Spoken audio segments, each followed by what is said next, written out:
bring you the latest in sports, pop culture, entertainment, and everything in between. I'm Pauline Verzosa. And I am Lourd de Veyra. Much as I'd like to appoint myself designated survivor, that would not be right. Let me and Pauline just be your designated servers for an afternoon delight.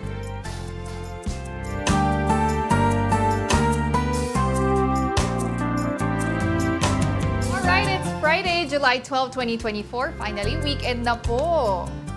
Ayusin mo yung basa, may wuho na kasulat, oh. Woohoo! Yan! Ano pa uto naman ako? Okay. Parang feel yung Friday, di ba? Oo. Friday feels. Ang bilis ng linggong to, no? And finally, magpapahinga na rin. For those naman na may trabaho, go lang po. Blessing po yan. Sa mga may trabaho, tanongin ang sarili, Lord, ba't hindi ako pinanganak na mayaman? Okay lang. Blessing pa rin naman yan. Nabuhay tayong lahat. Yes. Blessing din yung ating delight for the day. Oo, Ngayong full Friday. meal. Full meal ang ating delight of the day. And it is pritong galunggong and munggo. Woohoo! Nag-lunch ka na ba? Hindi pa. O sakto, di ba? Pwede bang hanggang take number 14, puro ikaw habang kumakain lang? Okay, Ako na. munggo at galunggong. Ito yung tinatawag na Friday Special. Oo, Friday Diba? special. Kasi di ba pag Holy Week or period of... Friday, mga abstinence, Oo, etc. usually meatless talaga ang mga Fridays. Oo, pero sorry Pao, kumakain ka ba ng ganitong pagkain? Oo naman. Uri naming mga kauri ko. Kauri tayong lahat. Mhm. Masarap to, galunggong. Okay. Ako, ang gusto ko sa galunggong, yung maliit na version, Ito kasi malaki, ano? malaki. At hulaan ninyo kung magkano. Yung isang piraso ng galunggong na yan, baka matumba kayo sa kinalalagyan ninyo. Magkano? Magkano nga ito? 119. 119. Pero, Kasama na ba yung munggo doon? Kung kasama yung munggo, baka sulit pa. Pero, kasama yung luto. So, luto cook na lang. to, pinagrab daw eh. Kaya 119. ang ganun. Mahal Siyempre, na, no? the fish will not cook itself. Kaya gagastos din siyempre yung restaurant Oo. sa mantika. Pero ang gusto ko sa galunggong, smaller version at talagang fried to a crisp. Oo nga, masarap niyan pag maluto. Like nuked out of its own ass, ika nga. Ngayon, sa munggo naman, ano yung gusto mo sa munggo? Sa munggo, yung medyo malapot yung ano, kasi merong iba malabnaw na, di ba? Yung sabaw. Ito, ganito ang munggo ang gusto ko. Ayan po, medyo thick yung kanyang... Thick ba to? Oo. Medyo kadiri naman yung thick minsan, yung para natuyuan. Pag masyadong maraming... Oh, tikman mo nga kung masarap. Ginrab rin na yan. Pero parang, Masarap to. feeling ko lang may kulang sa munggo na yan. Wait lang ha.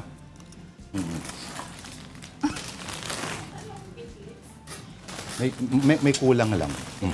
Yes, Pao? Hindi ko in-expect yan. Bakit may baon? Sorry Bakit may ah. baon? Pero ang sikreto sa malasang munggo ay, of course, yung base, yung pinaka-broth. Okay. Baon po talaga ni Lord to Hindi po to provide today ng aming production. So, bakit handa ka? Ba't prepared ka? Wala lang. O lagi ka lang ba may chicharon sa bag Boy mo? Scout tayo eh. Ayan. Di ba? Ang ganda ngayon, may toppings sa ating Galing. chicharon. At konting, pag lumingat ka na konti, magiging chicharon na may munggo na to. Gusto mo subukan? Pero Alam mo, pinapartner ba talaga ang chicharon of sa mo? course. In fact, yan yung isa sa mga magpapalasa sa iyong munggo. Try mo. O baka mainggit yung mga ka-afternoon delight natin, Durugin no? mo at kainin mo siya habang yung nag-a-absorb pa lang siya ng konting liquid. Tsaka mo banata ng subo. Oh! Woohoo ka talaga. May steps pa pala doon, may process, Of course. Kasi pag nasobrahan, parang ano na lang siya eh. Para na lang siyang, ano ba tawag doon? Alam mo yung tinapay na naiwan sa plato bago mo hugasan yung plato. Pero basang-basa na. Yes? Kamusta? Masarap nga. Di ba? Masarap. Woohoo! Woohoo! Woohoo! Wow. Okay. Dahil kasi ngayon din ang 8th anniversary ng ating tagumpay sa ruling ng Hague, sa arbitral tribunal, diyan po sa Hague, the Netherlands, mga kapatid. Ito ang nagro-rule na walang saysay, walang bisa yung kiniklaim ng China na 9-dash line. Yes. Opo. So, sabi nga ng Permanent Arbitration Court ng United Nations na walang visa po yung 9-dash line claim ng China at ang Pilipinas may maritime and sovereign rights sa ilang parte po ng West Philippine Sea. Kaya galunggong din po yung aming afternoon delight because maraming galunggong sa dagat at maraming sa West Philippine Sea particularly. So, bakit rin munggo? Dahil alam naman natin, pag Friday, meatless nga kadalas ang mga Pilipino. Pina-practice mo ba yun? Gout. Gout. Oh, gout. Napunta sa gout. Kulang ng chicharon. Ayun, so 'di ba 8th anniversary nga po of this Hague ruling. So ang China, alam naman natin na ini-insist pa rin nila na hindi nila nire-recognize yung Hague ruling na yan and they're insisting pa rin on their territorial claims.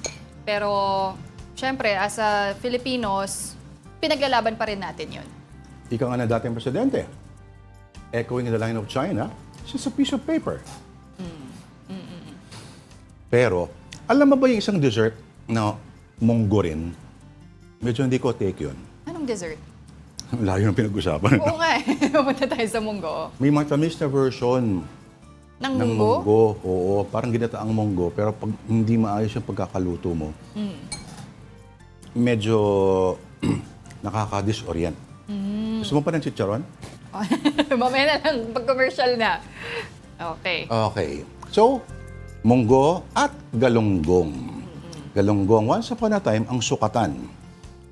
Economic indicator ang isang administrasyon kung gaano ka-affordable ang galunggong. Ngayon, umabot na tayo sa punto na mas mahal pa ang galunggong kaysa sa pork. Ano nga ba? Sa chicken? Chicken? Oo. At unity. Yun. Okay. Sige. Sige, kain ka muna dyan, tinitikman ko no? kung okay yung galunggong. From galunggong, moving on naman Kung tayo. worth siya sa 119. Oo, ito, syempre price. kung may kanin at ulam tayo, dapat meron ring panulak, no? So, today we will be having some organic cocktails. Ano nga ba talaga ito? Please watch this. Para sa may gustong uminom pero in a healthy way, may nakita tayong pop-up bar na nagsaserve ng alternative cocktail drinks na pwede sa bata o matanda. Dito sa De Los Reyes Street sa Sampaloc, Manila, dinudumog ang isang pop-up bar. Ang mga sinaserve sa unang tingin, aakalain mong pang party-party dahil sa suwabing galawan ng server. Ito ang mocktails na binuo ni Sir Mac Flynn Chodoro taong 2022. Lagpas isang dekada na siya sa pagtimpla at pagsubok sa iba't ibang mga inumin. Kaya ngayon, naisipan niyang magtayo ng sariling brand na enjoyable na healthy pa. Mas expertise ko talaga yung mga alcoholic drinks like wines, which is ayun yung first love ko. Then cocktails. But since ayun nga, nasa vicinity tayo ng mga students or malalapit tayo sa schools and hospitals, that's why we decided na mag-incorporate ng non-alcoholic na lang. Para pwede sa lahat, pwede rin sa kids, senior. At dahil fresh at organic lahat ng ingredients, sigurado ang health benefits. Price range nito, nasa 90 pesos pataas lang. Masubukan na nga? So haluin muna natin para mas makuha natin yung lasa niya. So, ang ganda ng kulay. Tingnan natin. Oh wow, sarap. Very fresh siya. And yung pulp ng peras mangunguya mo plus yung lasa ng guyabano. At ito yung kanilang yema affogato. Yung tamis ng yema plus yung pait ng kape. Nag-mix siya well together. Pero mukhang hindi lang ako ang nag-enjoy sa mocktails na ito dahil may naabutan din tayong Pinoy migrant galing Sweden na umuwi pa ng Pinas para lang hanapin ang pop-up bar na ito. This drink is really good. It's amazing. I mean, compared to Sweden, yes, it's the same level. And then, but I would go here actually because this is adventure. This kind of ambience where people are exciting and watching and then want to see how it goes. It's like welcoming. Since it's a market, it's for everyone. You don't need to have alcohol to have a good drink. At si Sir Mac, may loyal customers na kahit graduate na sa eskwelahan, sa kanya pa rin dumidiretso. Okay siya, lalo na sa mga underage hindi pa pwede uminom. Para sa mga nag-aaral na gusto uminom pero bawal, so ito na lang yung alternative kasi wala siyang alak. May seasonal drink sila so hindi ka maboboard and you have something to expect every other time na Parang nasa bar, pero refreshing ang inumin. Ito ang vision ng mocktails na hindi na makokompromiso ang kalusugan dahil sa pag-inom.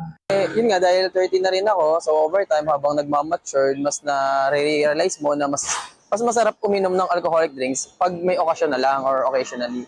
So, kaya mocktails, mas okay kasi pwede mo siyang inumin, daily drinking, like gusto mong mag-unwind pero ayaw mo ng alcoholic. Wala raw problema sa pagiging adventurous sa drink escapades. Pero paalala nila, drink responsibly at laging tandaan ang kahalagahan ng kalusugan. Mobile Journal, Mary Mon Reyes po, hatid ang mukha ng balita. Siyempre, dahil obligado akong sabihin to, obligado tayong sabihin ko na kailangan matikman yung mocktails na yan. At sa studio natin ngayon, may dala para sa atin, sa'yo, si Mobile Journal, Mary Mon Reyes. Mary Mon. Yes. Hello! Hello. Everyone, good afternoon! Good afternoon. Tatlo yung dala ko sa inyo for today. So, isa is coffee-based, isa yung refresher nila, and another parang fruit type of drink nila. So, ito yung kanilang yema affogato. So, depende na sa inyo kung alin yung gusto nyo i-try dito. And then, ito yung rosy pear. Actually, ito yung mga ilan sa bestsellers nila. May iba tayong sinubukan ni order kaso kasi ang iniisip nila yung baka may dilute ng matagal, mawawala daw yung lasa. So ito yung pinaka na-recommend nila sa atin. Still, ito naman yung mga bestsellers nila. So that's yema affogato, rosy pear, and ito yung kanilang matcha fizz. So baka kung saan kayo dyan magiging intrigue. Ito, gusto to ng boss natin, no? Yung Ang affogato is coffee with ice cream. Tama ba? Yes. Pero ito may yema. Yema. May ice cream Yun din yung siya? parang naging sweetener niya. Yema. May ice cream din siya. Correct. Okay. So, kailangan nyo lang siya muna sigurong haluin kasi. Wait, bakit ano ang charm na sinasabi mo ang isang drink ay cocktails? At wala naman talagang alcoholic. Non-alcoholic element, siya. oo. Bakit na-attract sa kanya ang mga ano? Actually, ito kasi si Sir Mac Flynn, higit 10 years na siyang nagwo-work sa drink industry. So, na-try niya ng magtimpla ng tsaa, ng kape. And itong huling trabaho niya bago niya pinutop itong business niya is sa isang private club sa Taguig. So, technically, alam niya talaga how liquor works. Pero since number one, naisip niya is health consideration. Number two, yung location, U-Belt yun. May mga ospital, may mga estudyante. So, kinonsider niyang what if ipakita natin yung beauty ng pag-inom pero in a healthy way. Kaya mocktail. So, hindi ang nawala lang naman dyan yung alcohol, pero still the craft of doing the drinks, mixing, 'di ba? Yung mga citruses. Wala. Lahat, yun yung pinaka-pinepresent Oh, nila. parang bar, Pop-up bar bartender pa rin setup talaga siya. Yes. Oo. Kaya Pero yun yung appeal din doon. maraming bumibili talaga. Magkano per order? Marami ang bumibili doon. Ang minimum nila is 90 pesos to 120, 140, depende sa craft na bibilhin mo. Kasi meron pa sila ditong drinks na unique. For example, gawa sa kiamoy. So, nasa mga 120 Kiamoy? siya. Yes, may Wow. timpla silang ganun. Iba-iba. May seasonal drinks din sila na binabago twice a year. So, depende rin yun sa kung ano yung mga pinag-eksperimentohan nila. Nung pumunta tayo, this week, wala pa kasing pasok. So, iilan pa lang yung mga estudyanteng nandun. Pero nasa 100 ng orders nila per day. Wow! Pag nag-peak Malakas. season at may pasok na, 150 to 200 orders sila per Ang day. lakas. So, Mary Mon, saan ba may kita exactly itong mocktails? Pati may iba na rin ba silang location? Or so far, dito pa lang sila nagsisimula? Nag-iisa pa lang sila. Doon sila sa De Los Reyes, sa Sampaloc. So, malapit ito sa Pinoval side ng UST. Pero kasi ang pinaka-iniisip nila doon, if magtatayo pa sila ng isa pang branch, baka daw along Taft. Para yung Sa mga U-Belt. schools pa rin, mga Yes. universities. Para naman daw dun sa mga may gustong uminom, pero iniiwasan yung tama ng alcohol, mga nagre-review. At least ito raw yung pinaka-alternative para doon. Nasa isang pwesto lang siya or mobile Yes, siya? isang pwesto lang Okay. siya ngayon. Pero yun nga, iniisip nila kung paano mag-work yung magiging mobile bar na talaga siya, Oo. kung saan-saan pa sila pwedeng makapunta. Madali lang. Yun, lagyan ng gulong. Ng gulong. Mobile Exactly. na yun agad. Correct. Itong, ang insight ko lang rito, ito ay parang sa, anong tawag sa boxing, di ba? Yung meron ka pang may headgear pag sa amateur. Yes. Oo, at kumbaga, parang ganun Parang ito. gano'n. Pero version ng cocktails or mocktails, wala pa yung alcohol. Wala pa yung alcohol. Introductory pa lang. Oo, pero, maaaring may mga magtatanong na, ito ay isang dahilan kung bakit hindi nag-click sa Pilipinas yung non-alcoholic beer. Oo, kasi kung iniisip mong iba na umiinom ka ng beer just for the taste, nek-nek nyo. Oo. Okay. Pero safe ba if we lace these? Hindi kaya tinatangkilik siya kasi sabihin natin for Sarap. as thirst quencher, hindi mo ang 100 plus. estudyante. Actually, yes. Wala ka ba napapansin na pagkakuha nila ng mga to, didiretso doon sa tindahan ni Halo-halo. Aling Nena sa kabila? Wala naman so far. Pero kasi yung isa din sa nagpapamahal dito is yung lahat ng ingredients na ginagamit nila fresh. Makikita mo sa harap-harapan mo yung citruses, yung mga prutas, even yung mga dried na pang-garnish nila, makikita mo lahat doon, kompleto siya. Kaya ang sinabi dito, pagdating nga sa pagsosource, hindi rin naging biro yun para sa kanila. So I think isa yun sa pinaka naging reason kung bakit ganyan yung presyo niya, even without the liquor. Ganun. May umaapoy-apoy pa ako nakita. Yes, yung cinnamon yun, inaapoyan siya. So, additional taste din yun, yung pag-smokiness ng drink. May ganyang drink, may tawag sila pero parang hindi natin pwede sabihin on air. Pero sabihin na lang natin na job ang last word niya. Oo. Oh. Kasi hinihipan siya. Kasi umaapoy nga. Yes. May drink In na case you gano'n. miss it. Oo. Yeah. So, interesting. Nakikita niyo mga dried fruit na yun. Yung iba dyan, kung may alcohol talaga yan, sila ang, let's say, magbababad, magsusok ng sarili ng mga gin. Oo. Mga prutas na mga dried kasi parang ang gagawin. So, parang yun na yung base at hahaluan na lang ng kung ano-ano. Actually, pwede daw yun eh. So, depende na lang talaga yan. Pero ang nabanggit din sa akin, kasi may buntis din na bumibili. So, nung tinanong ko, pagka ganyan po ba, paano nyo pinapaliwanag kung ano yung iniinom nila? So, alam naman daw nung mga namimili na non-alcoholic yun. Pero kung ang bibili daw is caffeinated or yung ibang mga timpla nga, for example, kiamoy, ina-adjust nila yun para kahit buntis, kahit bata, kahit senior citizen, pwede raw mainom yun. Galing. May ganyan ba UP de Laman? Wala. Sana meron Hanggang magkaroon. sa gugulaman lang kayo doon. Sana next time, no? Pero alam mo yung maganda din dito, yung lumalabas yung pagiging entrepreneurial ng mga Pinoy, starting their own businesses, di ba? Kasi yan naman talaga yung pinapromote din ng ating mga government officials, di ba? To start your own business kasi that way, you can control your, di ba, your future, you can... And actually, risk din yung ginawa niya na yan. Kasi 10 years mahigit na siya sa industry. Nag-work siya sa private club sa Taguig. So, sugal yun na nag-put up siya ng sarili niyang pop-up bar. And yung ino-offer niya, non-alcoholic. So, ang expertise niya raw sa wine. Sa mga ganong liquors ang gusto niya. So, iba yung naging challenge na non-alcoholic. Pero still, you'll feel yung vibes na parang nagli-leisure drinking ka pa rin. Ang gusto ko rin dito, ito ay isang paraan, pag medyo kumalat itong gantong trend, isang paraan ito na siguro i-develop yung pagiging refined ng Pinoy when it comes to alcohol. No? Kasi, ika nga ang mga nalalasing lagi, ibig sabihin, hindi malalakas uminom yung mga yun kasi nalalasing ka. Kung, alimbawa, sa Europa, normally, ang sinasabay sa food room ay wine. O, kaya they drink for not to get drunk, ika nga. Sa atin, yung drunkenness ay hindi yung consequence, yun yung goal, di ba? So ito para maging sophisticated tayo. Tama. Magsisimula sa ganito. Para maging culture din tayo pagdating Oo. sa... Para hindi na mga lang puro drinks. ang in-order ay mga ano ba yung mga sikat? Mga henerasyon ninyo, ano yung mga in-order ninyo? Hindi ako mainom eh. Mga margarita. Anong uso ng panahon ninyo sa mga bar? Hindi rin kasi ako masyadong hindi kami nagbabar eh. Ay, pare-pareho pala tayo. Oo, pare-pareho pala tayo. Pero I think Ano ba yung tequila. generation mo? Ay, ikaw na lang Ay, tatanungin namin. Hindi ako maka-cocktails eh. Maka-cocktails ako pag nililibre lang. Pero alam mo kasi mahal na rin yung mga cocktails ngayon sa mga restaurant. Pwede ka ba tikman naman to? Sige, go. Baka, I think it's best na haluin nyo muna para... Sige nga. Si Pati Mary ang na- rin, nabanggit nga natin, it's refreshing and it's something different kasi madalas ngayon uso sa mga Pinoy, purong matatamis na drinks, di ba? Yes. Mga milk tea, mga,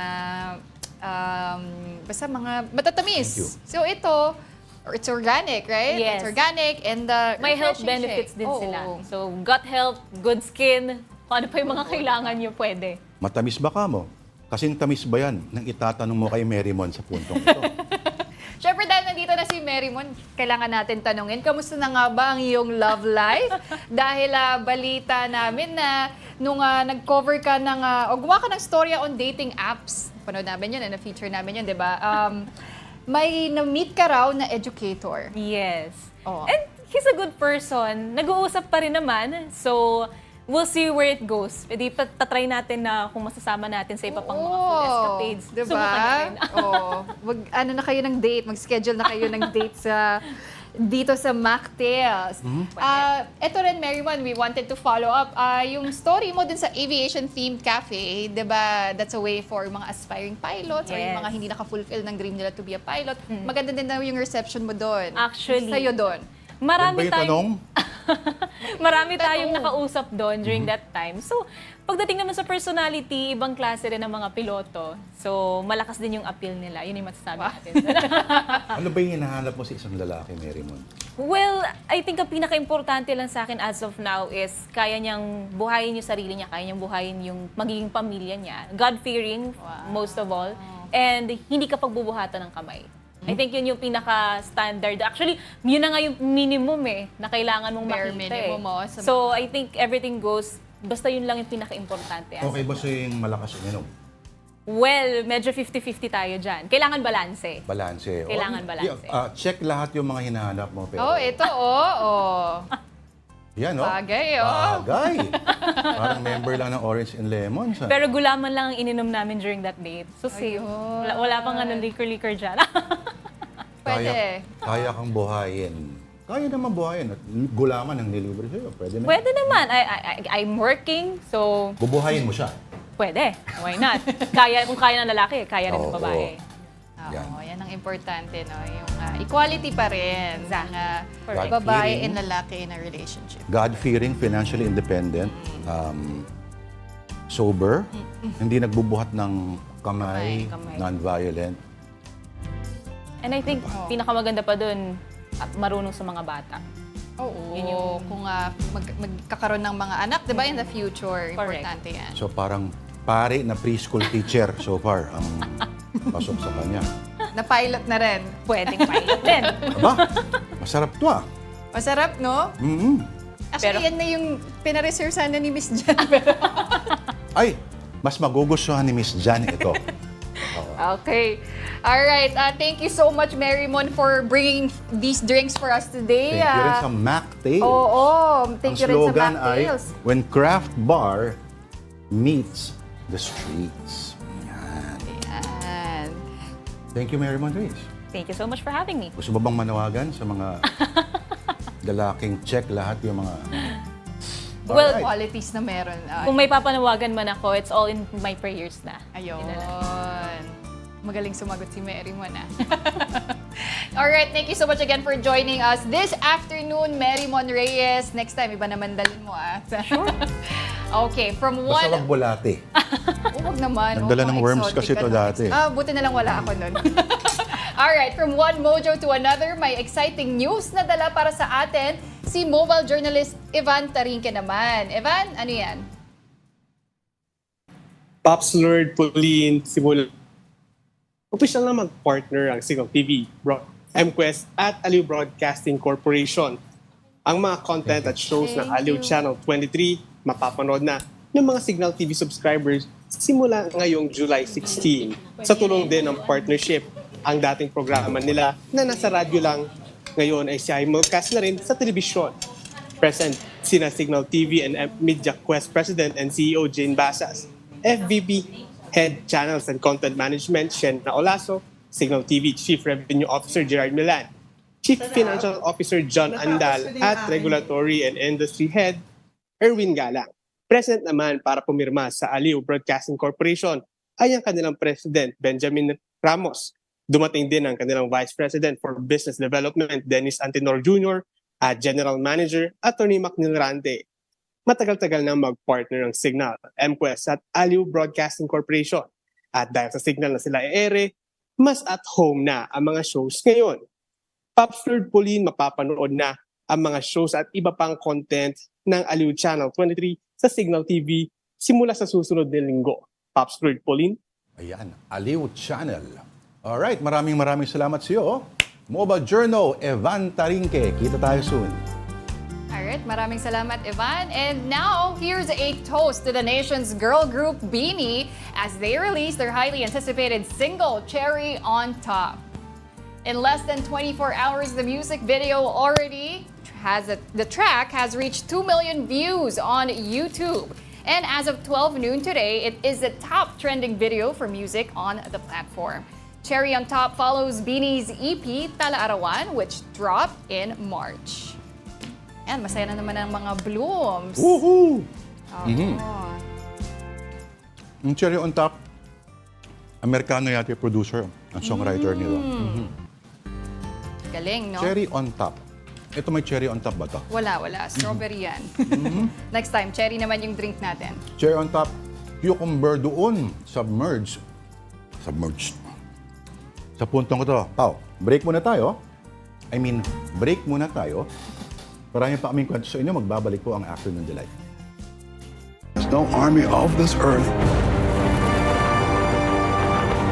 that's going to stop those wagons coming, little as they're wanted.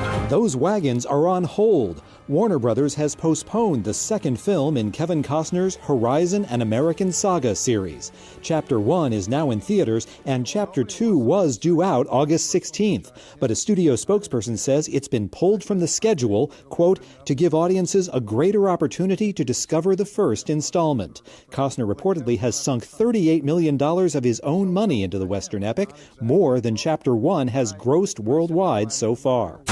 This was baseball's Watergate. One of the game's greatest players has stained the game.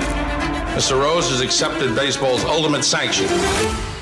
Lifetime ineligibility. Charlie Hustle and the Matter of Pete Rose spans more than 60 years, looking at one of baseball's most fascinating figures. From his iconic play on the field, becoming baseball's all-time hits leader, to his banishment for gambling and imprisonment for tax evasion, and his bid for reinstatement and an unblemished place in baseball history. The documentary series debuts July 24th on HBO and Max. For a moment, I thought maybe this is the end. With the global pandemic, Cirque du Soleil is filing for bankruptcy and laying off more than 3,400 workers. Cirque du Soleil's flagship production, O, closed for more than a year due to the pandemic. A new documentary looks at the effect of the layoff on its performers and crew members and what it took to return to their world-class standards when the curtain reopened in Las Vegas. Cirque du Soleil Without a Net premieres July 25th on Prime Video. In Hollywood, I'm David Daniel.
Nagbabalik po ang Afternoon Delight dito po sa One News. Ako po si Lourd de Veyra, kasama po si Binibining Pauline Verzosa.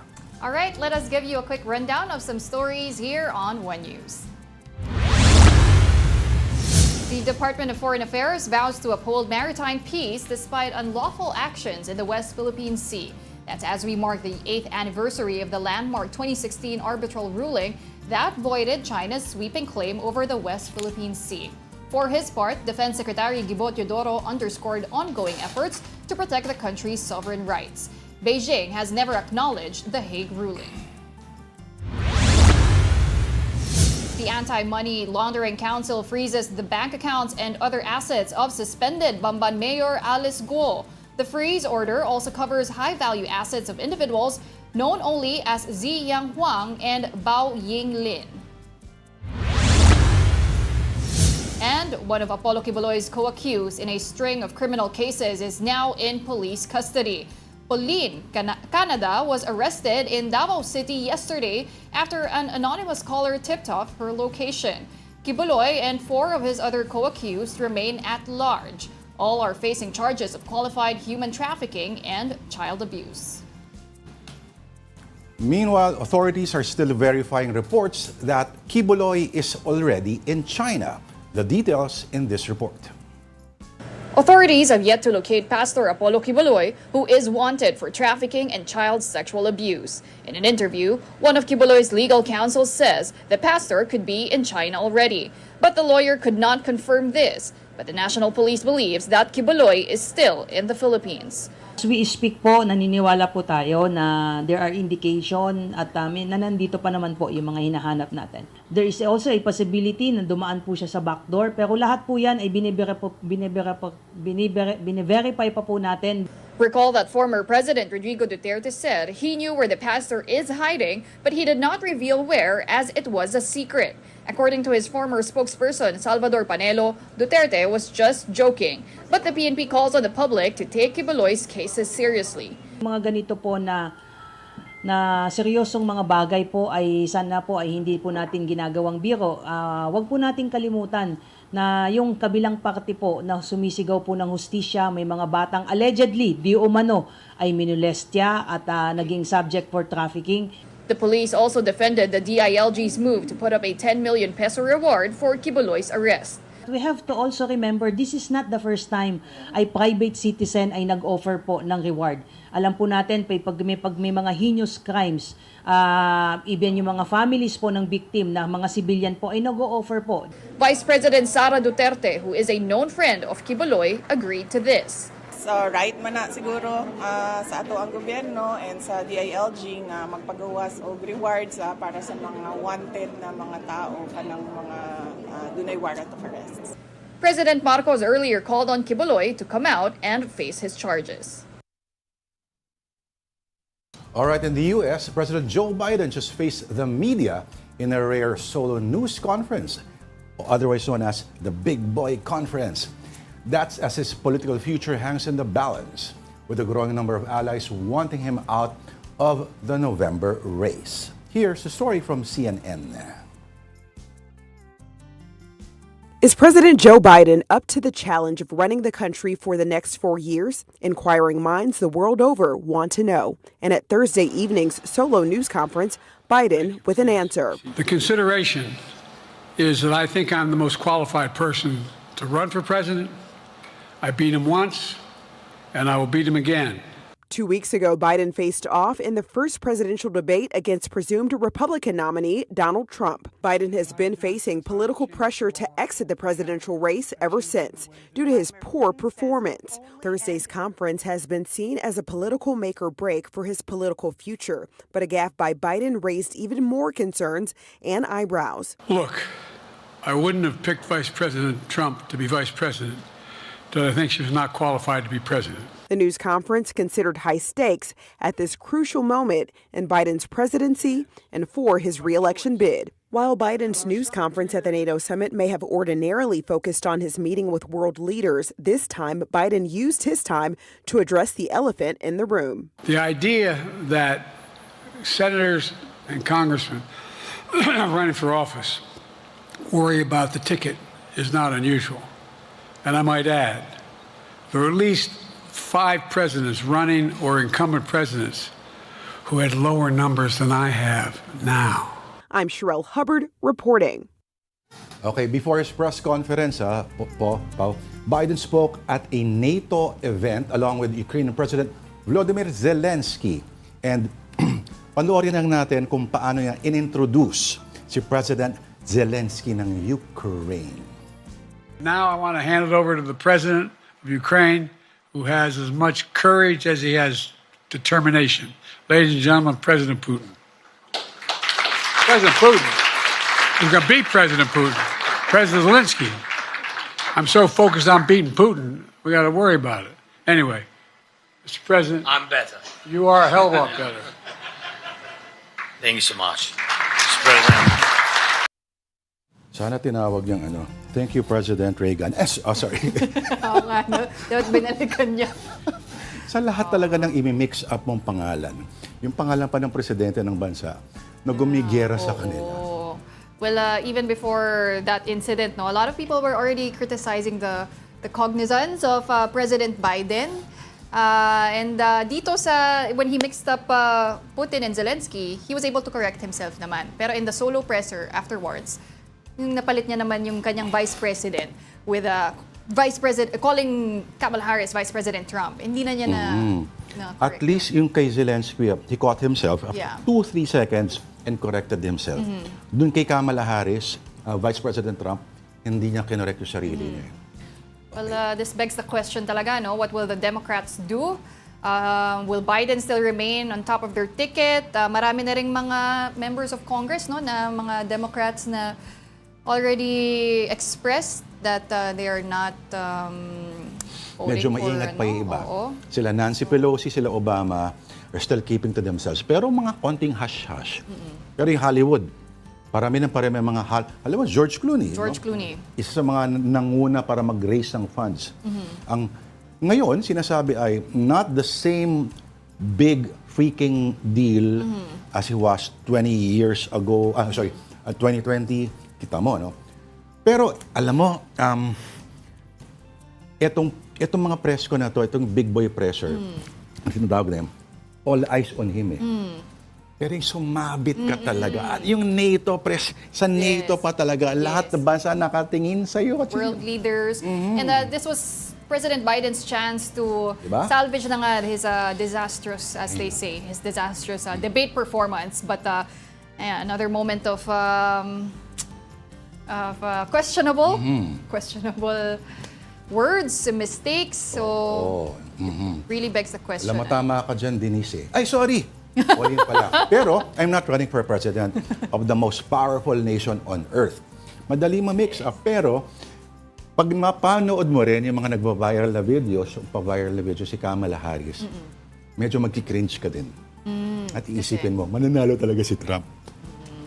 May mga video siya, iba pinapakalat ng kalaban, where she has a hard time expressing herself. Okay.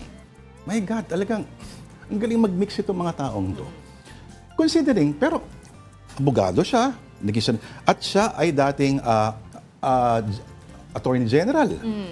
Pero ba't ganun? At may time naman, tinatry niya alam yung Sister Soul Speak, we ain't magaling. Medyo cringe Ngayon, may mga, yung kampo ni Kamala, ay tinatry ngayon na, bakit replacing Biden, bakit, na parang nakakabastos yata na hindi nyo kami pinag-uusapan. Parang ganun. Well, as compared naman to Donald Trump, sabi nga ng mga analysts, that's why he's very eloquent, lalo na nung debate na yun. Because let's not forget, he was a TV show host for a long time. So, sanay siya dyan sa mga theatrics and just speaking in front of a crowd, speaking to television, to cameras. So, tama ka dyan, may Angela. edge siya. Sorry. Alam mo, sino na. lying is a complicated mental process. Sa totoo lang, kaya minsan sinasabi, just tell the truth, it's easier to remember. Mahirap pag sinungaling na consistent. Kaya ginagawa ni Trump, hindi natin sinasabi na dapat kinukondone yung ganun. Pero parang i-default na ang kalaban mo ay yung wolf. And the wolf, ang nature niya, kakainin ka niya at magsisinungaling siya sa harap mo. Ngayon, dinedeflect ng mga supporters si Biden na everyone's talking about the viability, physical Biden. Why are we not talking about Trump spewing lie after lie? Yes. Pero okay, kahit sabihin, kung magaling at diretso yung kandidato mo, kaya niyang kontrahin yun. Kumbaga, hindi na nga moving target si Trump at this point. Fugitive, nahatula na, convicted fellow na. At straight up lies na napakadali i-debunk. At hindi pa yun mas slam dunk ni Biden. Anyway, masarap yung munggo. Alright, let's move on muna tayo sa usapang politics sa US, no? Now, let's check out some stories on social media. On Facebook, as expected, dahil mataba ang utak ng mga Pilipino, here come the memes right after Vice President Sara Duterte said she is skipping the sauna as self-proclaimed designated survivor. So ito, merong message from Job Street. Ang bilis, no? Nakagawa sila agad ng ad or ng meme. Nakalagay dito, to the applicant who plans not to show up for their job interview, we admire your courage, dear applicant, but don't just designate yourself, ha? Inform the hiring manager na hindi ka makaka-attend para good record pa rin. Actually, ito na yung second meme na ginawa ng Job Street after nung nag-resign si VP Sara from the cabinet. Is they also released a meme na nag-viral din. So, ano yung meme na yun? Something about resigning na ito na yung sign mo rin mag-resign sa trabaho. Pero paano nagkaroon ng paralelismo ang job interview sa SONA ng boss mo? Sa SONA ng boss mo. Oo. Bakit nirelate sa job interview? Ayun, siguro kasi merong iba mga hindi na puma-attend ng job interview, di ba? So, pinasok nila na hindi mo pwede basta i-proclaim mo yung sarili mo as designated survivor. Ipaalam mo daw na hindi ka makaka-attend. Paano kung kayo yung may-ari ng negosyo? Oh, iba na yun. Okay lang. CEO, child of owner. Ika na. Child of owner. Ayan. May meme pa. Okay, so from Impact Leadership, the real survivor, VP Lenny Robredo. Ito naman, pinapakita na si VP Lenny had a perfect attendance in all 6 saunas from 2016 to 2021. Kahit yung last 2 ay Zoom. Zoom nga ba? Zoom. Oo, pandemic kasi ito, no? 2020, 2021. Alam naman natin na she was the leader of the opposition during the Duterte administration, but she was still present in all saunas. Kahit pandemic, andyan siya virtually via Zoom. Kahit outside ako lambo. Outside ako lang. At least may semblance pa rin of presence at nakikinig siya. Kasi hindi ibabagay siya, hindi siya bibigyan ng kopya ng speech, ganun ba yun? At dumako pa tayo sa isa pang storya na pinag-uusapan sa social media on CBCP News. Yan ang mga paborito namin puntahan ni Sir Patrick ng mga website, Vatican.org at CBCP. Okay, Vatican clears way for inquiry into sainthood of Loring.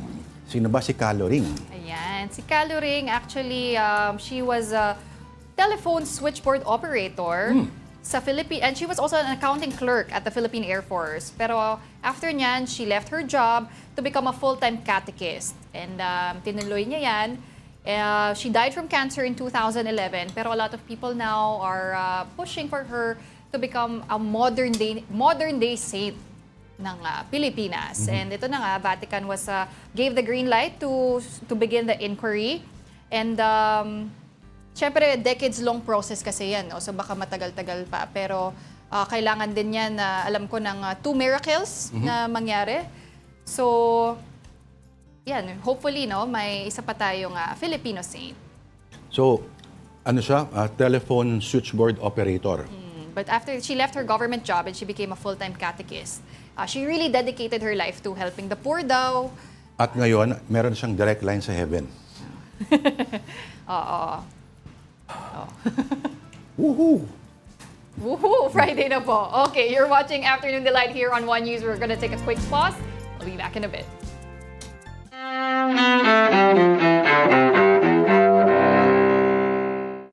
July 12th, 100 BC. Julius Caesar The ancient Roman dictator and military conqueror who was assassinated on the Ides of March is born. 1984. Walter Mondale picks the first woman to run on a major party ticket for the White House. The Democratic presidential nominee chooses New York Congresswoman Geraldine Ferraro as his running mate. Thank you, Vice President Mondale. Vice President, it has such a nice ring to it.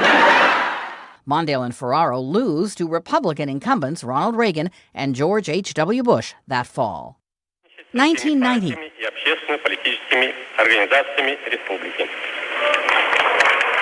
In Moscow, Boris Yeltsin quits the Communist Party ahead of the Soviet Union's collapse the following year. Yeltsin serves as Russia's president until the end of the decade. 1817. Henry David Thoreau, the naturalist and author who put Walden Pond on the literary map, is born in Concord, Massachusetts. 1854. George Eastman, inventor of the Kodak camera and film that revolutionized photography, is born in Waterville, New York. 1895.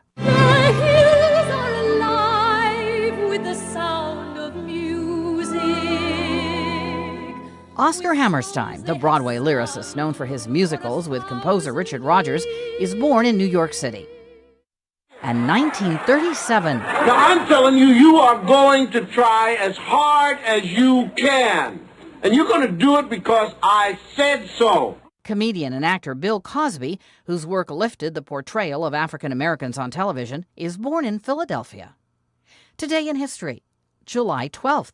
Camille Bohannon, The Associated Press.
You're watching Afternoon Delight. Ako po si Pauline Verzosa. Tama, ako po si Lourd de Veyra. Alright, the Paris Olympics is just 2 weeks away and Filipino boxers Nesty Petesio and Ira Villegas are in great hands. That's because they are training with Atlanta 1996 Olympian boxer Reynaldo Galido. From Metz, France, Carlo Pamintuan has this story.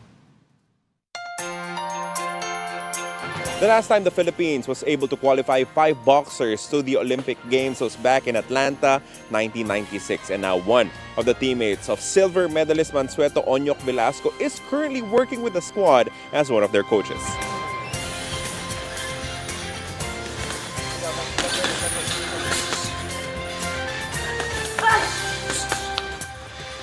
Yun. Pero namang laro yan ng Turkey, gano'n na bakbakan sila yung talaga eh. Tututos lang dalawa eh. Reynaldo Galido competed in the light welterweight division in the 1996 Olympics. Unfortunately, he had a very early meeting with world number 1 and eventual silver medalist Oktay Urkel of Germany that caused him to drop out of the tournament early. Actually, alam mo, ang lungkot-lungkot ko nung natalo ako eh. Kasi nung time yan, number 2 ako sa world. Siya naman, number 1. Kami kagad naglaban. So, yun nga, hindi na sinuwerte. Yung talagang laro eh, boxing eh. Hindi na talaga kung hindi sa'yo, hindi talaga sa'yo tumukot.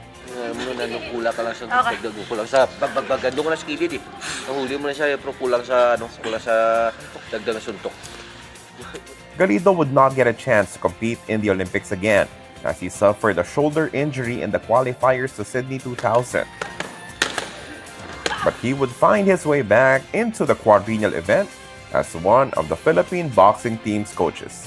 Pero sa akin, napakaswerte, napakasaya ko din dahil siyempre, during my time, 5 kami nung nakapasok at the same time, ang plug bearer ngayon sa atin din na boxing din. Yung time yan, ako rin ang plug bearer ng 1986 Olympic ngayon. Parang feel ko na rin na nakasama pa rin ako sa ganito, at least nandito, parang kasama nga talaga ako.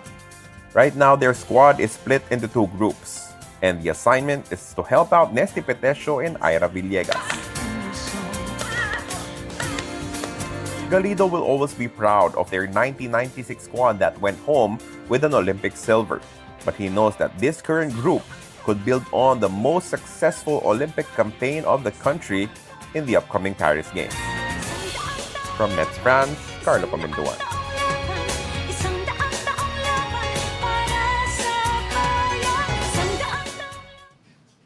Alright, para sa bayan, mga kapatid, dapat malaman na wala ang Afternoon Delight kung wala ang I Saw the Signs.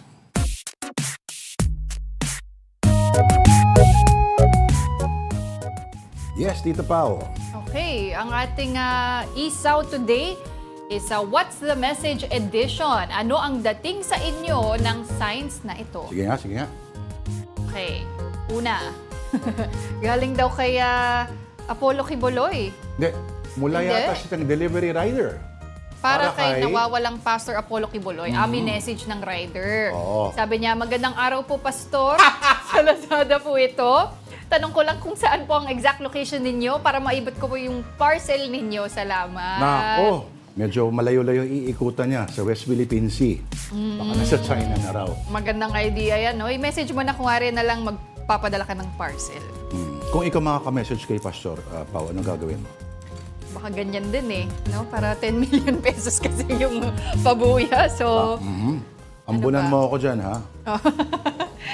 Ito naman, next photograph. Sorry, you're about to say? Hindi, oo. Ang next photo natin, mula naman sa Afternoon Delight viewer na si Sherwin Kimbo. Pangalan to ng panaderya, no? Pandemonyo. Pero walang mali siya dahil ang monyo sa salitang Espanyol ay... Bun. As in, bun. gun bun, gano'n? Hindi. No. Bun. Bun ay? Bread. Bread. So medyo redundant lang yung, sabi daw pangalang, yung shop o bread shop, parang gano'n. Parang ano yun, di ba? Pandemonyo. Parang chai tea, pag sinabi mong ganyan, chai tea. Pakialam ba nila? Thank you dito kay Sherwin for sending this photo. Ito, meron din tayong... Saan kaya yan? Oo nga no? Saka dapat yung satanas yung nasa yung mascot niya. Diba? May mga flames naman May mga mas apoy. mabuti pang maakusahan kang satanisa kasi mali yung grammar mo. Okay. Okay, ang ating third photo naman po. Ito. Okay. Buntisin. Si nanay.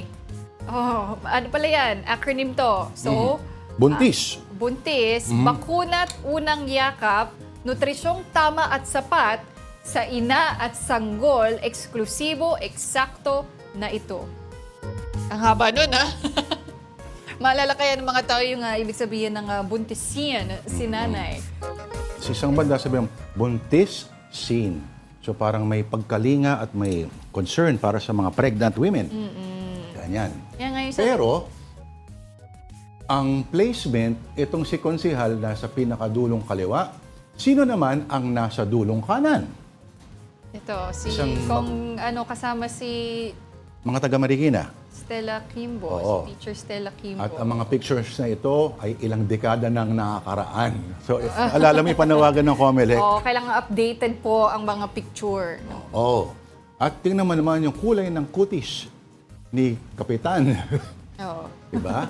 Parang attorney. Oo. Attorney Pau Chief Persida Acosta. Ganyan kaputi.